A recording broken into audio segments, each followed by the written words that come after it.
A lot of people know Mario Van Peebles as an actor and one-time model. But to know the full story, you should know he's a second-generation filmmaker who tells his family's story in the film Baadasssss. Hi, I'm Ernie Manouse. Coming up on Interviews, our conversation with actor and director Mario Van Peebles.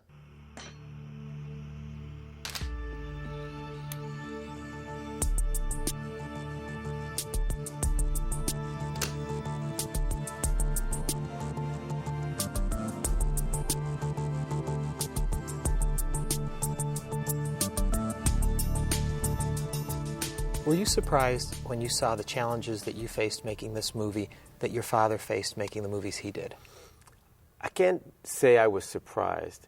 I suppose on some level I was taken with that old French phrase that is le plus ça change, le plus ça reste le même. The more things change, the more they stay the same. Because what I did when I wanted to make Baadasssss was initially I sent it out to all the big studios to see what they would say. They liked the script, they dug the script, but I got back notes like, well, can you make the movie more for a white audience or more for a black audience? And could you put some hip-hop actors in there? Could you make it less sexy, more funny, more dramatic, or make, in other words, pick a lane. Right. And could you make Melvin more likable? And all those things I felt would have compromised the spirit of what my dad was about. My dad's life is funny and sexy and political and multiracial, and it's not just one thing or another. It's all of those things, and life encompasses all of those things. So when I got those notes, I realized I was going to have to make the film. If I wanted to make the true vision, I'd have to make the film independently, and I'd have to make it in the spirit of the original. My dad made his film in 19 days. I had to wind up making my film in 18 days. But with technology, of course, it's actually easier. But the good news was, in making a film for 18 days, the only kind of people that were involved in the making of Baadasssss were people that were involved because of the integrity of the project. So Nia Long came in, David Alan Grier came in, Ossie Davis came in. I didn't have hotel money, so Ozzy stayed at my house, Chez Van Peebles. So I'm trying to clean up my house real quick, so it was amazing trying to get it all cleaned up because Ossie Davis is going to stay there. John Singleton is in the movie, Adam West, the original Batman, Sally Struthers, and, of course, Michael Mann producing it. And so I wound up getting a lot of folks who were about the integrity of the project and not about the bling-bling or the money. And they say the golden rule is he who has the goal makes the rule. That's not always true. Yeah. But did you find the challenges, the things that you faced, were the same that your dad faced in some areas, or weren't they? They were the same in some areas. He was able to unify people across racial lines behind an ideal. That had to be the same. But some of the battles weren't the same, because when he made Sweetback, the unions weren't multiracial. They didn't have women in the unions, or many women in the unions outside of makeup. You know what I mean? And now with my crew, I was able to, and he insisted on mixing it up. So in his crew in 1971 when he made Sweetback, and I was a kid working with him on that movie, so I remember there were women, there were Asians, there were Hispanics, there was black folks, and there were white folks. It was all of us working and living together, or we die as fools, as they say. We either learn to live together or die as fools. And so on Baadasssss, when I was using people, I found there were people that were in the unions, there were more minorities now, there are women now. So we got the whole sort of flavor a lot easier than back in the day. When my dad made Sweetback, he was getting death threats, and it was like a war zone. It was a tough time. Does it surprise you then when you talk about the group that your dad had brought together, and yet when your script came back with notes on it said make it more for a white audience or more for a black audience, at any point does that sadden you, that there's still that separation? One of the things about my pop is that he was angry at systemic racism, at sexism, racism, whatever, but not angry at any people. So I grew up with, my family's all flavors, and we grew up with people of all flavors, and that's the way I make movies. So it didn't sadden me in that sense. It's too bad that we're still there, but really, if you understand the true nature of man, I think, if we were all blue, we'd find a way to argue over who's more blue, or who I'm blue from Houston and you're blue from Louisiana. Yeah. Do you know what I mean? You look in India, you get Hindus kill Muslims and they're all brown. Right. Chinese fight the Japanese, they're all Asian. British kill the Irish, they're all white. So we have a tendency as people towards a global tribalism. You want to deal with it, you want to step around it, you want to change it, the two loves in your life is, do something you love and do it with people you love, but in the end, make changes in that field. If I chose to be at the post office, I'd still be dealing with some sort of racism, sexism, whatever the ism is of the day. But I'd be in the field, I want to be in the field I love. So does it sadden me? Yeah. But does it surprise me? No. Does it discourage me? No. Does it give you a fire, though, to do more? Is that the message? Are those the messages in your films that you've made, trying to unify or trying to understand why we are who we are? Probably on more than that, probably that and more. And it depends on the movie. I mean, some people, in a society that's capitalist in nature, which we're in, we gauge success in economic terms. So you say, well, how successful is Starbucks? How many coffees did they sell? How did that movie do? Was how many tickets did it sell? Well, if you did that, then you do what Hollywood does, which is say, the successful movie, Charlie's Angels made money and Aliens made money, so I know money plus money equals more money. Let's make Charlie's Angels in space. And you can go to those movies and you can see, right. Oh man, they're just making Charlie's Angels in space. Well, that's if you make films with an economic agenda, which is cool. But I also like to make films with an artistic agenda or a social agenda or political agenda or just to provoke thought. Yeah. And so for me as a filmmaker, I wanted to make films that had a specific signature where the director had a point of view. When you see Baadasssss, good or bad, when you see New Jack City, good or bad, you won't forget it. And you'll see that the director had and took a point of view. It wasn't some committee. Now, I also like films that have some nutritional value. What I wanted in Baadasssss was that the A story is about a guy with a dream trying to make this impossible movie and having to sacrifice damn near everything. That's the A story. And the B story is this complex relationship with his kid between a father and a son, almost this sort of love story between a father and a son. And the son was me. And so Baadasssss is based on my dad's book, but it's also based on my experiences because in the summer of 1970, when he made the film, I got to know him as a human being and then as a man and a father. What did you learn new about your relationship making this film? When you have to sit back and re-explore what actually happened there, I'm sure you're looking at different. A friend and I were recently talking about this and saying, as a kid, we accept a lot of things that are going on and we don't realize what's around it. Now you have to look at all that, and you're trying to present it to all of us. So what did you find? Well, I found a lot of levels. I think one is that to play one of your parents consciously, I think a lot of times we play out our roles of our parents unconsciously or subconsciously. But to play your father officially, to play the director of a fierce independent feature while you're directing a fierce independent feature is bizarre. It's more fun than therapy. It's like I was playing his side of the chessboard against what once was my side of the chessboard and playing it to the best of my ability. So I couldn't help finding things about him. When I would yell cut, my crew would cut. I'd be like, no, I was yelling cut as Melvin, not as Mario. Do you know what I mean? Yeah. And then plus my son was in the movie. So it really got to be a little schizophrenic. So the first voice you hear in Baadasssss of the little kid is actually Melvin's grandson. So it starts out son, then goes to me, father, and then the last image is of my dad. So it's son, father, grandfather. I found things every day about him in playing it, but I found most of all that he had this ability to bring people together and get them excited about an ideal and get it done by any means necessary. Mm-hmm. And that I had to have that same ability. We went back to the same streets where he shot his movie. In fact, there's a sequence we shot in Crenshaw. If you know L.A., that's the hood of L.A.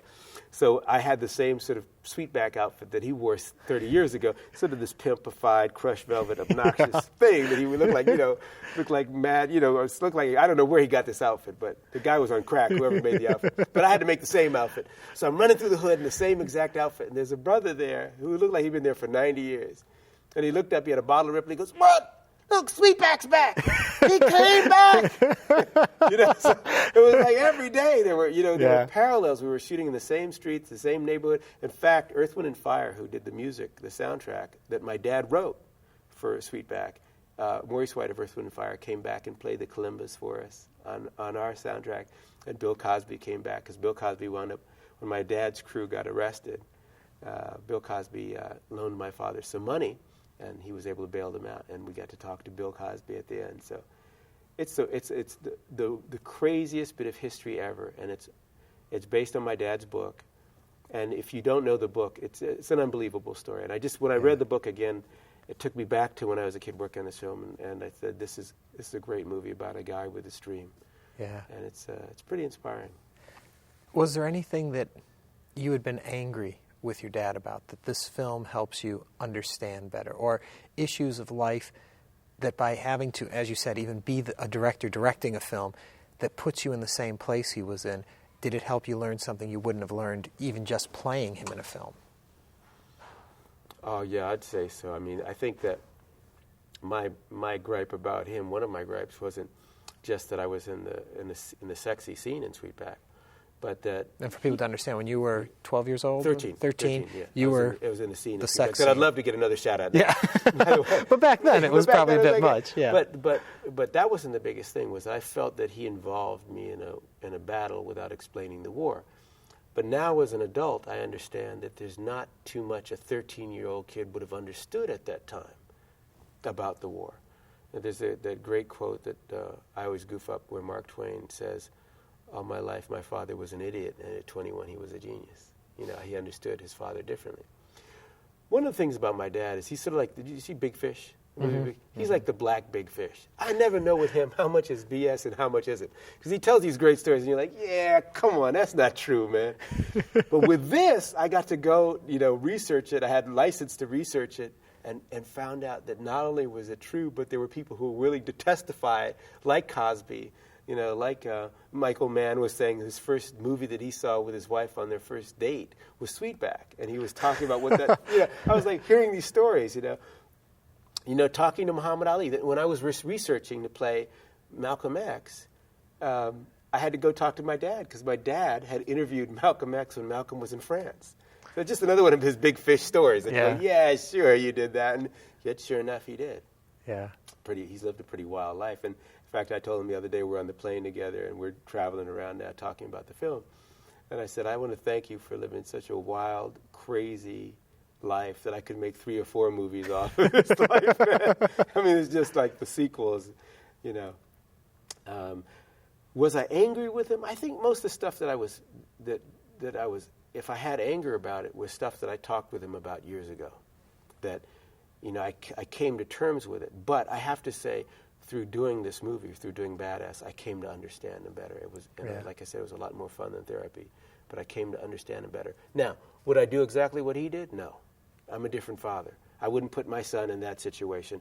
But I'm sure that I'm going to do things that my kids don't like. I'll give them red, and they'll say, oh, well, Dad gave us red, so we're going to give our kids yellow. Yeah. But the main thing is this.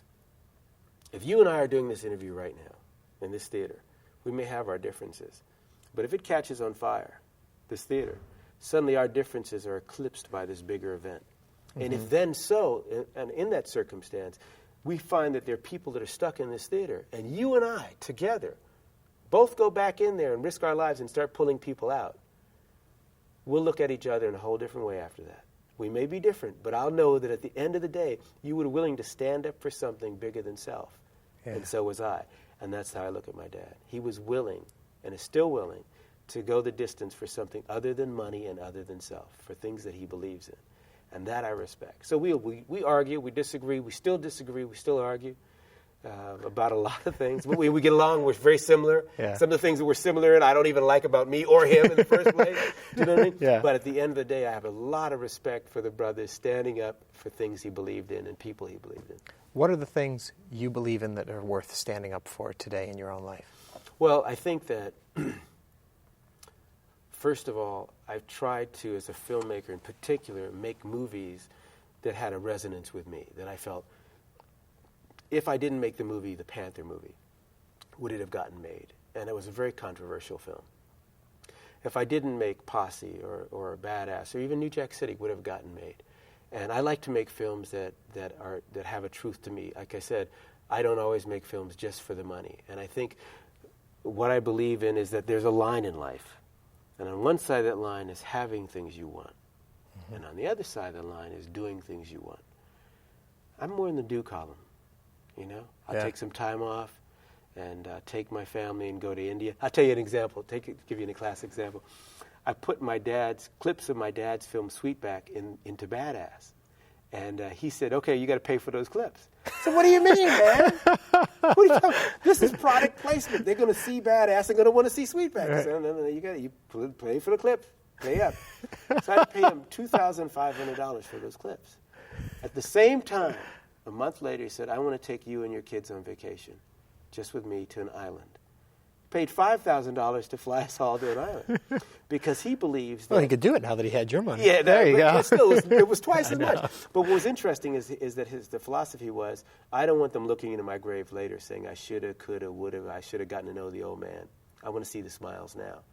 So I think one thing that we both have in common is we appreciate it right now, you know, and that's really... I think that's cool. And so I think part of what excited me about making Baadasssss was making it now while he could see it. Yeah. Do you know what I mean? How rich is that? That's rich. Do you know what I mean? So I think I find the things that are willing to stand for can be, it'll vary from person to person, but obviously for what you believe.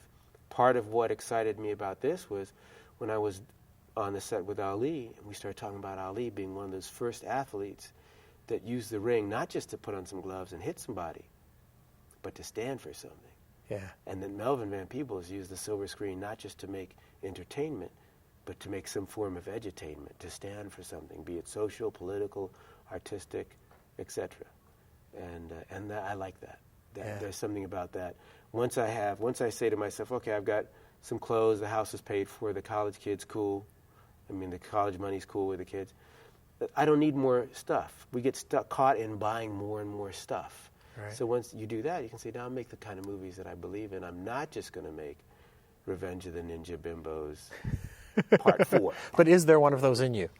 Oh, I'd love to do one. And if Baadasssss doesn't do well, I may have to do one. And I'll be back here trying to convince you that it's the greatest ninja movie ever made. If you understood the subtext, the context of the ninjas and how they represent the great proletariat unwashed, and it's really a Marxist thing, you'll be like, yeah, sure. Yeah. Right, you're just trying to make some money. Do you find what you're trying to say with your films has changed, or is it still the same basic message you're trying to get out there?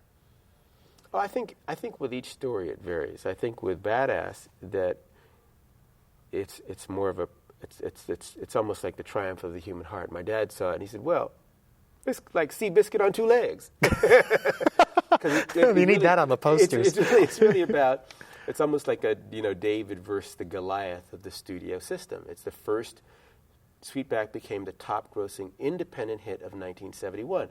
Now we see independent films like Lost in Translation winning awards, and not just the big studio films, but we see the independent films getting a lot of attention. And this was the biggest-grossing independent film to date.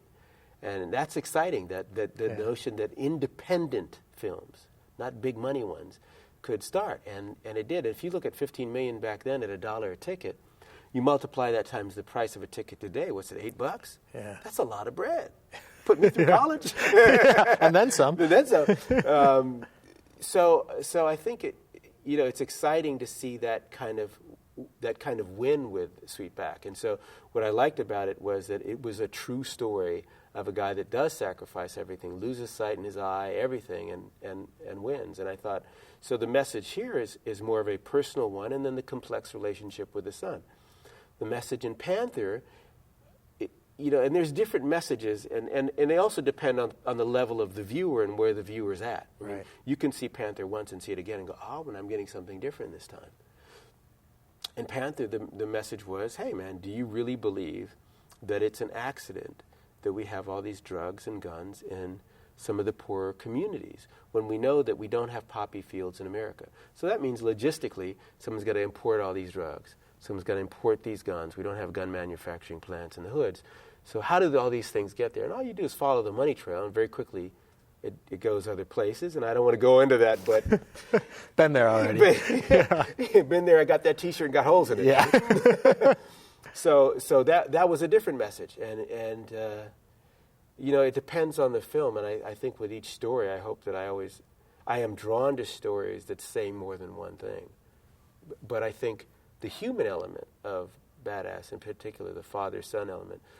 I'll give you an example. We showed the film in Geneva. We showed Baadasssss in Geneva, and this guy came up to us, And he said, Geneva's very international. We have the Red Cross here, we have the UN here, and next week we have the Conference on Human Rights. And you see all the terrible atrocities, all the terrible stuff that human beings can do to each other. He said, but your film, Baadasssss, brings a little light into the world. And you guys being here in person, as father and son, made that light three-dimensional. I thought, wow, what a poetic way to frame it. And I said, that's it. That's what I want to do with film, is bring a little light into the world. And sometimes, if you're lucky, make it three-dimensional. When did you know you'd be able to do this for a career? Because I know you went finance route in college. You were the money kind of guy. Well, I wasn't really hard, dressed better. I look like you. Yeah, I'm the money like guy. A money kind of guy. Yeah. I ask you, what's your opinion? I give a thumbs up, and me, the colored guy with the gray shirt, a thumb down on the old wardrobe. But early to bed, early to rise, work like a dog and advertise. Yeah. Okay. What I knew was this, man. My dad had said if he had to do over again, he would keep in mind that show business is a business. It's not called show arts. He said he learned how to make money, but not how to spend it, meaning how to invest it. Mm-hmm. So he encouraged me to get my degree in economics, which I did, and I then worked as a budget analyst for Koch for a couple years. Because it frees you up artistically if you know the business side. It doesn't boggle my mind artistically. If the studios won't make my film because they'll say, well, water it down or put some hip-hop guys in it, if it's appropriate, I'll do that. And if it's not, I'll walk away and make the movie independently like I did with Baadasssss. And I'm not afraid to do that because I understand the economics of it enough to say, can I make this film in 18 days? If Ossie Davis is willing to stay at my house, if John Singleton can come in, if Nia and all these great actors and people will be a part of it, can I actually make the vehicle that supports it and create an environment for them to do their best work? But while you were at school, while you were working for the city of New York, in you was there the desire to do film? Absolutely. So it wasn't like you turned your back on that world. No. I knew. In fact, after I did it, I went to see my dad, and I said, so I'm ready to go into movies now. He said, great, let me give you some free advice. And that's what he told me, early to bed, early to rise, work like hell and advertise. And he walked out, and that was it. So I started doing little funky plays, but I think it's very important that initially you have to see what you can do before you eat off somebody else's plate. So in retrospect, that probably was the right thing for him to do. Was it harder to make the transition from the financial world into the film world, or was it harder to make the transition from an actor to a director? Well, I don't know. I'm at a disadvantage there because if you grow up on a farm, you learn about feeding the chickens and you learn about taking care of the horses and plowing the North 40. Right. Okay. If you grow up in a film family, independent film family like the Van Peebles family, you learn a little bit about editing, carrying cables, directing, acting, and it's all a part of the zen of filmmaking because it's a microcosm. When you do it with 5 people on the crew, you got mom and pop, you do it all, right? So I sort of had an idea already of the directing and the acting as a holistic thing, not as a component setup. Do you know what I mean? So I suppose it was harder to go from finance to the acting, but I went from finance to acting and then to directing. And I did that because initially when I went out to Hollywood, I did a simple business analysis and I looked at the movies and I said, well, who's got cinematic clout? And it was Whoopi, Goldberg, Eddie Murphy, Richard Pryor, and Bill Cosby, all brilliant folks who were in comedy, who could make the dominant culture laugh. Yeah. I said, okay, so comedy, if you look at when they were trying to get someone funny to be, and all of us were doing, most of the black actors of the day were either doing comedy, playing the comedic character, or the best friend to the white lead. Mm-hmm. So when they needed a best friend and a funny guy in Major League, they got Wesley to be in Major League, remember? When they needed a best friend in Rumblefish or Pox Now, they got Larry Fishburne. When they needed a funny guy to be near Clint, I was lucky enough that Clint picked me to be in Heartbreak Ridge, which I loved and did. But as time went on, I noticed we were never the guy. We were always the best friend of the guy or the funny guy. I went back to my dad, and my dad said, son, you're going to find racism or sexism or whatever ism if you work at the post office. So be in the business you like being in, man. I went back, I put the acting on hold, I started directing because I said to myself, I'd rather be one of the people trying to turn on the lights than one of the people complaining about the darkness. So I started directing. directed TV shows. Stephen Cannell gave me a break, let me direct Sonny Spoon and Wise Guys. And then Clint Eastwood took me over to Warner Brothers, where I had done Heartbreak Ridge, and had introduced me to those guys, and I got to direct a film called New Jack City. When I got New Jack City, I then went to Wesley Snipes, and we said, okay, now, Wesley, you're not going to be the best friend of the guy. You're not going to be the funny guy. You're going to be the guy. You're going to be Black Pacino, baby. Go ahead. Do it up. And then, of course, John Singleton took Larry Fishburne and in Boys in the Hood, didn't make him the funny guy, the best friend of the guy, made him the guy. Yeah. And what Spike did with Denzel and Malcolm was wonderful. I mean, he didn't just do it from the reporter interviewing Malcolm, but he did it from Malcolm's point of view. Now, that only meant that we had taken the chance to see ourselves as leading men. When the films made money, as my pop said, Hollywood has an Achilles pocketbook. It's not just white or black. Hollywood is also green. Suddenly they said, well, now let's put Larry Fishburne in Bad Company or later Matrix as the guy. And let's put Wesley Snipes in Passenger 57, not as the funny guy, the best friend of the guy, but as the guy. And, of course, let's put Denzel as an Oscar winner now, as the guy. So I was a part, 20 years after my dad did Sweetback, when I directed New Jack City, of making another type of change. So you could see us starting in comedy like Will Smith. Prince of Bel-Air becomes the King of the Ring in Ali. Yeah. Do you know what I mean? Yeah. That's another change that has just happened recently. And I've been a part of that change as a director and a recipient of that change as an actor. And yet still, to make a vision as specific as Baadasssss, to make something like that and say, we can have a complex character who's got complex relationships with his kid, I had to go independently. But I'm seeing the fruits of that labor. I'm seeing the effort of the Melvin Van Peebles, the Ozzie Davises, the Gordon Parks, the Oscar Michauds, on and on. And each one of us stands on the shoulders of the guys before. And I'm going to have to leave you standing there because we're out of time. Mario, thank you very much. A pleasure. Mario Van Peebles. Good to talk to you.